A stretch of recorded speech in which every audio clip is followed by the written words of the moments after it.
Dans le conte, c'est l'histoire d'un homme qui quitte tout, justement, un petit peu, donc vous disiez, c'est une partie de mon histoire, pour aller voir les dieux, pour leur demander, mais pourquoi les humains ne sont pas des dieux, parce qu'un jour, expérimentalement, ils se posent la question. Et dedans, c'est sur l'importance du présent. Le conte est basé là-dessus, le présent, le cadeau. J'en suis une piste déjà. Et donc ce conte, à partir de ce conte, j'ai écrit donc un livre qui va sortir, donc j'espère en 2015, qui s'appelle Des millions d'étoiles ou l'importance du présent, qui est plus un livre philosophique, et où j'explique pas ce qu'est le présent, j'explique ma vision du présent et l'importance des mots. On a un vocabulaire qui est très riche, on a souvent tendance à utiliser un mot à la place d'un autre. Je pars du principe que si les mots, s'il y a deux mots pour expliquer quelque chose, ça veut dire qu'il y a deux définitions qui se diffèrent, au moins un minimum. Une maison, un chalet, tu parles d'une maison à quelqu'un, l'image qui va se porter c'est une maison, tu es un chalet, ça sera peut-être pas exactement ce que toi tu veux dire, mais ça se rapprochera. Plus le mot est juste, plus on se rapproche de ça. Et donc, ce conte est basé là-dessus, et le texte, ce que j'écris est basé là-dessus. L'importance du présent, donc faire un conte, donc on peut faire un conte avec notre seconde chance. D'abord, les maudits, je rentre toujours avec ça, c'est ma présentation, notre seconde chance, le conte fait 30 minutes. Et après, j'explique, comme je disais tout à l'heure, l'importance du présent, mais j'ai quitté l'école très jeune, j'ai quitté l'école à 16 ans, donc je n'ai jamais suivi un cours de philosophie de ma vie, je n'ai jamais lu un livre de philosophe de ma vie. Donc je pars sur une expérience personnelle, je réfléchis beaucoup. Je ne parle pas de travail sur soi, par exemple, je parle de vigilance. Pourquoi ? Parce que pour revenir au présent, le travail sur soi, le mot travail demande un résultat. Donc à partir du moment où il demande un résultat, c'est quelque chose qui est dans la durée. Donc on ne parle plus du présent. La vigilance, c'est simplement prendre conscience à ce moment présent qu'il y a quelque chose, par exemple chez moi, qui ne me plaît pas, et décider à ce moment-là de le modifier ou pas. C'est juste une prise de conscience et une décision. Ça, on peut le faire. Le seul moment de sa vie où on peut modifier quelque chose, c'est à l'instant présent. Ça, c'est clair. Et l'instant présent, discutant avec des gens, dans les expériences, dans les rencontres que j'ai faites, on nous revient souvent 3 éléments quand on parle de l'instant présent. La première, c'est le premier instant du reste de ta vie. C'est souvent la première phrase qui revient. Ensuite, on nous dit, c'est le seul moment de ta vie où tu peux modifier quelque chose. Et également, on le dit moins parce que ça peut gêner les gens, parce qu'on parle de la mort, c'est potentiellement le dernier instant de ta vie. Puisqu'on va toujours mourir à un instant présent, et ça peut être maintenant. Moi, l'exemple que je donne toujours, c'est, on est là à discuter, super bonne journée, elle commençait très bien, l'avion s'écroule sur la maison, on est mort. On ne peut rien prévoir. Ou une crise cardiaque, ça peut arriver à n'importe quel âge, à n'importe qui.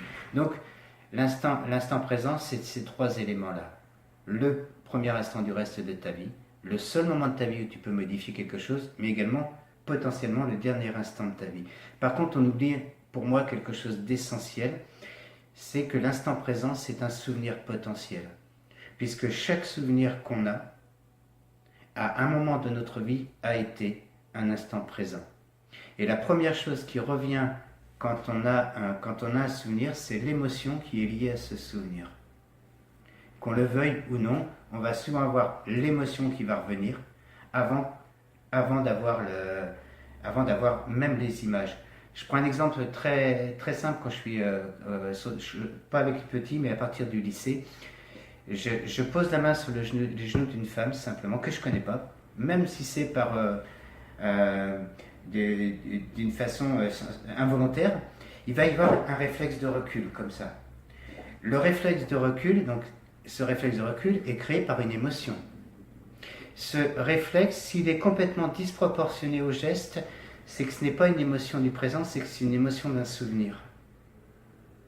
Un souvenir, c'est ce qu'on a vécu, mais également tout ce qu'on a observé, tout ce qu'on nous a enseigné, que ce soit par la télé, par des bouquins, etc.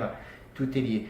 Et donc, la plupart des émotions qu'on a au présent, ce sont des émotions d'un souvenir, plus souvent que les émotions d'un présent. Parce qu'on remarque très souvent que de toute façon, le souvenir sert à ça. Et si on reprend les choses à l'envers, le présent, donc c'est un souvenir potentiel. Comme je disais, la première chose qui va revenir quand ce présent va servir dans notre futur, c'est l'émotion. Si on va avoir des bons souvenirs, il suffit de créer des bonnes émotions au présent. Et ça s'apprend. Moi, j'ai appris à le faire d'une façon consciente, puisque j'ai essayé de savoir comment je pouvais devenir de mon pire ennemi, ce que j'étais, parce que j'étais très mal, parce que je touchais la canne, puis après je touchais l'alcool, et puis que j'étais mal dans ma peau, j'étais toujours en recherche de quelque chose de mieux, donc ça veut dire que j'étais moins bien. Comment de ce pire ennemi, je peux me transformer en mon meilleur ami, parce qu'on est quand même la personne avec qui on vit le plus. Et c'est beaucoup plus facile de vivre avec quelqu'un avec qui on est ami que quelqu'un avec qui on est ennemi. Et donc le principe, j'explique aux gens comment moi j'ai fait. Quelque chose qui est très simple au niveau de la vigilance. Sans rentrer dans les détails pour laisser un petit peu la surprise aux gens, devenir son meilleur ami, c'est simplement passer de la personne que je suis à celle que j'aimerais être. La personne que j'aimerais être, dans l'absolu, c'est celle que je suis, moins ce que j'aime pas chez moi.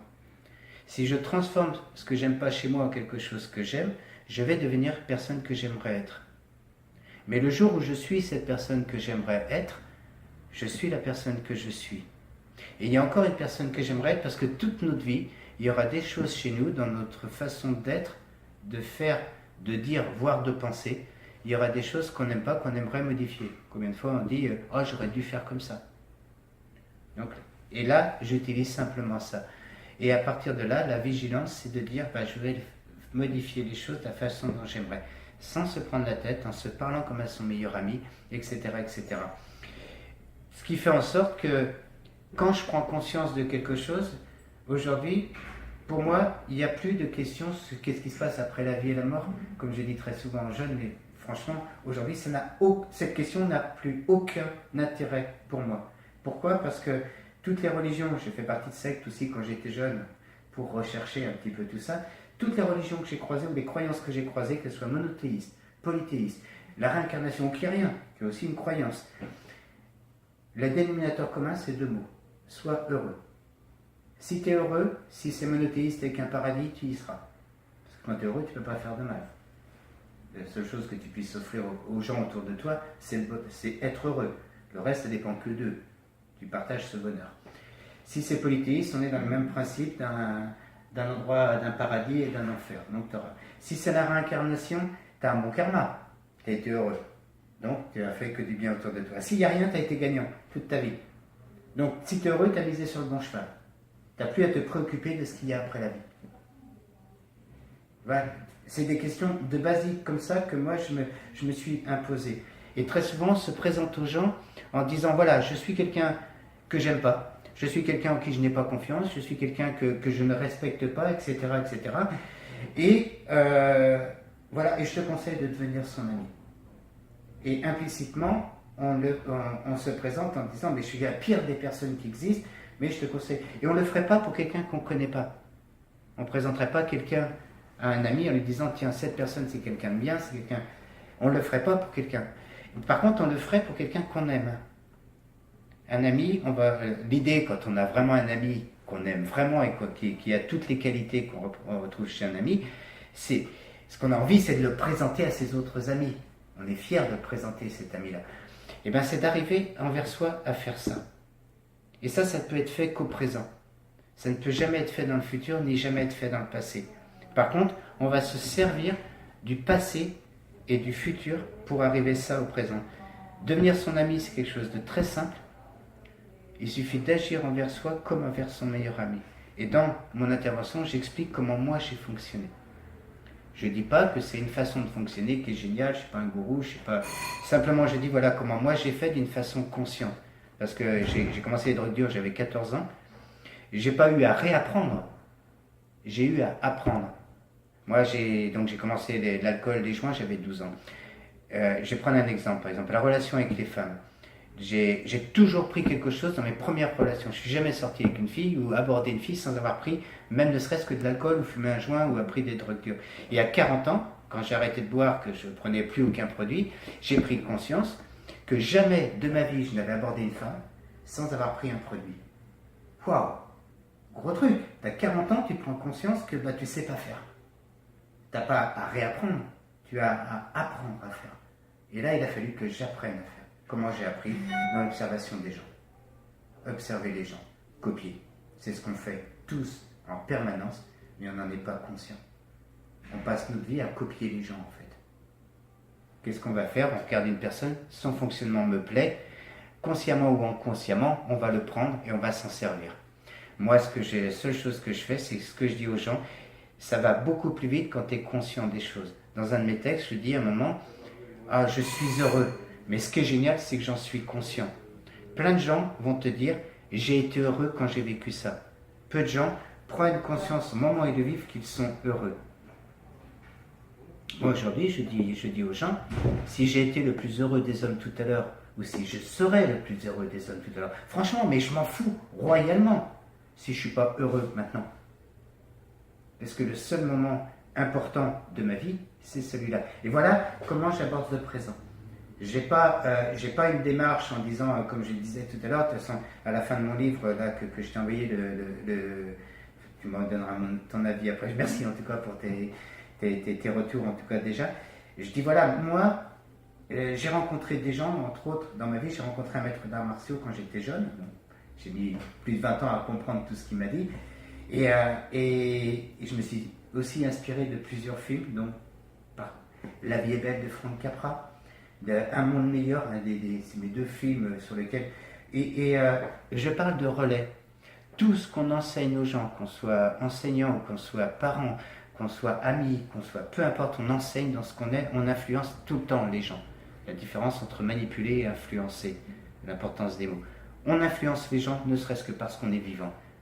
Les manipuler, c'est le faire consciemment de façon à ce que ça nous rapporte. Tous les gens qu'on rencontre, quoi qu'on fasse, quoi qu'on dise, quoi qu'on vive, de toute façon, on va influencer leur vie. Tous les gens qu'on rencontre, exactement de la même façon, vont influencer la nôtre. La meilleure moyen d'arriver à modifier quelque chose dans sa vie, dans le bon sens, dans le sens où je veux, c'est de prendre conscience qu'on est de cette façon-là. Comme je disais tout à l'heure, exactement la même démarche. Quand je m'occupais du Tibet, ce que je faisais, j'avais un stand sur les festivals, j'expliquais aux gens simplement que ça existe. Quand le conte sur les droits de l'enfant, qui est l'histoire de 12 enfants qui vont se réunir pour écrire les droits des enfants, même démarche, j'explique aux gens, les droits des enfants existent, maintenant si vous voulez, vous allez pouvoir le voir. Exactement dans la même démarche, sur ma vie, je fonctionne comme ça. Je dis aux gens, prenez conscience que ce que vous êtes ne vous plaît pas dans la globalité. À cet instant présent, vous n'êtes pas en cohérence avec vos valeurs, ou vous l'êtes. Se poser.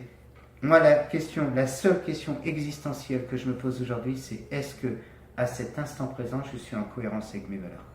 C'est la seule question existentielle qui a de l'importance pour moi. Pourquoi? Parce que si c'est le cas, ça va me foutre la banane. Waouh, bonne pêche.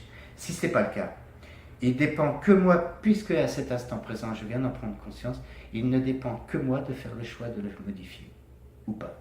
Si je ne modifie pas, c'est en toute conscience. Parce qu'on peut modifier parfois une situation, ça ne me plaît pas, je prends mes affaires, je m'en vais.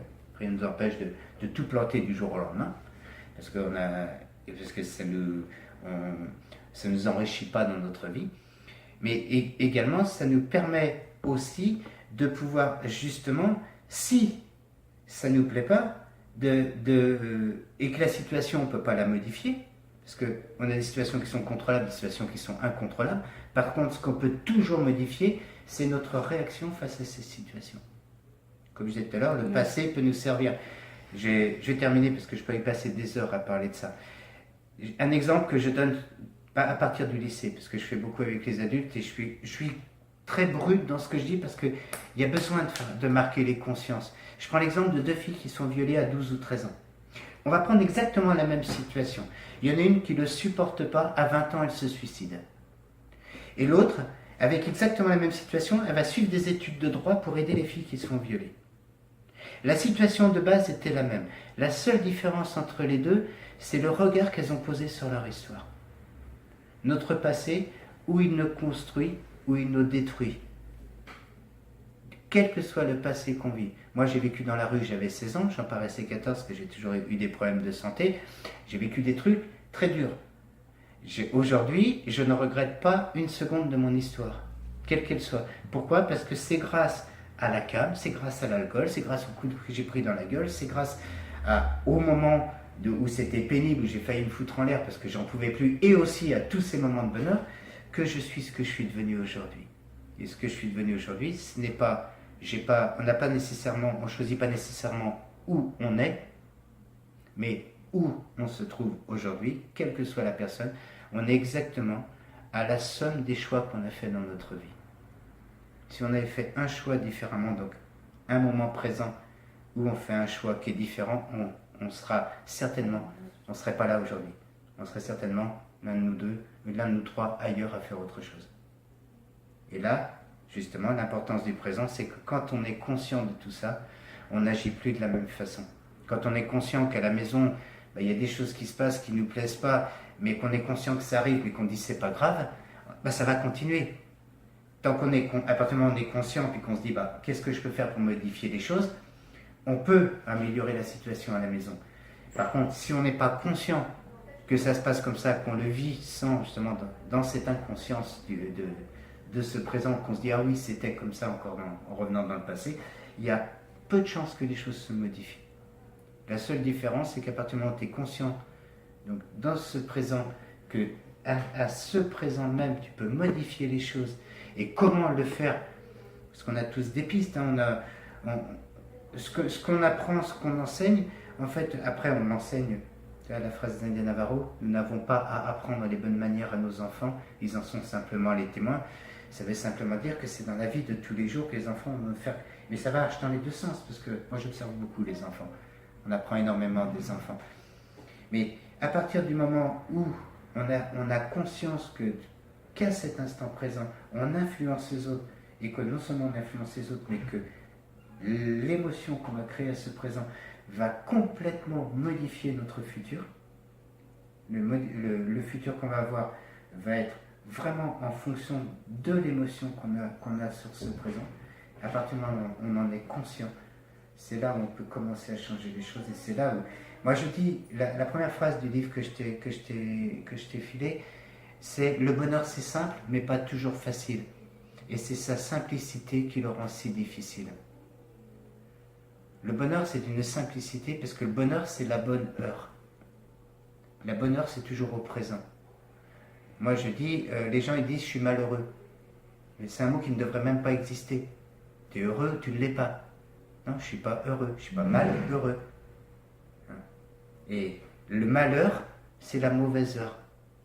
Quand tu es sur le présent, quand au fond de toi, ce qu'on retrouve dans la méditation, ce qu'on retrouve dans plein de choses que chacun fait, en fonction de quelqu'un qui fait de la danse, quelqu'un qui fait un art, quelqu'un qui fait...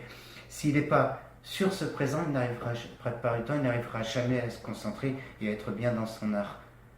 S'il est sur le passé ou sur le futur, bam, en méditation, je ne sais pas si vous avez pratiqué la méditation ou quelque chose, il y a un moment, hop, les pensées, elles viennent. Si on ne revient pas sur le présent, ça ne sert à rien cette méditation. On est allongé dans ce lit à penser à notre histoire et on va la construire. Et bien là, c'est pareil. À partir du moment où on revient sur le présent, on ne peut pas être malheureux au présent. On sera malheureux automatiquement par rapport au passé ou par rapport au futur, ou par une comparaison du passé, ou par rapport aux projets qu'on a, en les regardant en se disant on n'y arrivera jamais. Donc dans le meilleur des cas, on est frustré. Et si on revient sur ce qu'on vit au présent, on n'a aucune raison de ne pas être... Et c'est pour ça que le bonheur c'est sain. Dans une relation de couple, c'est quelque chose... Moi je parle beaucoup de la relation amoureuse dans mes interventions parce que c'est exactement comme toutes les relations, sauf que les émotions et les sentiments sont tellement plus forts que c'est une caricature quelque part de tout ce qui peut se passer. C'est amplifié, tout est amplifié. Les engueulades vont être plus fortes, les relations amoureuses vont être plus fortes, etc. Toutes les situations, le bonheur, le malheur, tout ça va être amplifié parce que justement on est dans cette concentration. Et dans la relation amoureuse, et moi j'observe beaucoup justement ça, il y a un moment quand on est ensemble au début c'est super joli parce que c'est vachement simple. On ne se pose pas de questions, on ne se prend pas la tête avec des petits détails. Et après on vit avec la personne. Et puis c'est ces petits détails qui vont faire la différence. Et là on commence à mettre du sable dans les engrenages. On va pas compliquer les choses, on va les rendre compliquées parce qu'elles sont complexes. Il ne faut pas confondre les mots. Les choses sont complexes, bien sûr, dans la relation humaine, les choses sont complexes parce qu'elles partent dans tous les sens. Mais par contre, on n'est pas obligé de les compliquer. Et quand, dans la relation, au bout de certains temps, on s'aperçoit que on est vachement bien dans cette relation à un moment, et bien si on s'assoit à ce moment-là, qu'on se pose, qu'est-ce qu'on vient de faire? On vient de resimplifier la relation. Tous ces petits détails qui, justement, la rendaient compliquée par sa complexité, tous ces détails, on les a oubliés. Et on revient à la simplicité. Et quand on revient à la simplicité, c'est hyper simple d'être heureux. Et la simplicité, c'est quelque chose qu'on ne nous apprend pas. Parce que depuis qu'on est enfant, on nous apprend que, il y a un mot qu'on nous dit tellement de fois et qui est criminel pour moi auprès des enfants, c'est pas si simple. Hein. Non. Moi j'aime bien rajouter si c'est simple, mais c'est pas si facile. Bien sûr, en fonction de l'histoire de chacun. Et ça, il faut réapprendre ça, ou l'apprendre pour certains. En fait, si, c'est simple. C'est pas facile, parce qu'on a tous une histoire qui est différente. Et que depuis la maternelle, depuis la naissance, on nous apprend les choses à l'envers. On nous apprend la comparaison, on nous apprend la compétition. Dans maternelle, il faut déjà que ton dessin soit plus beau que le copain. Que tu es en primaire, il faut que tu cours plus vite que l'autre. Il faut que tu aies la meilleure note que l'autre. Et on nous apprend tout comme ça. Implicitement, hein. Nous-mêmes on le fait avec nos mômes. Implicitement on le fait. Voilà. Ah, c'est bien, et on va faire une comparaison vers l'extérieur. D'où l'histoire de la petite étoile qui est la comparaison vers l'intérieur. Il suffit que je me mette à briller pour que la pénombre n'existe plus. Et la simplicité revient à partir du moment où on se regarde dedans. Et tout est lié après. Le présent, comment devenir son ami, la simplicité. Et quand on regarde son histoire, on peut transformer les émotions même d'un souvenir. Tu vois, c'est bon.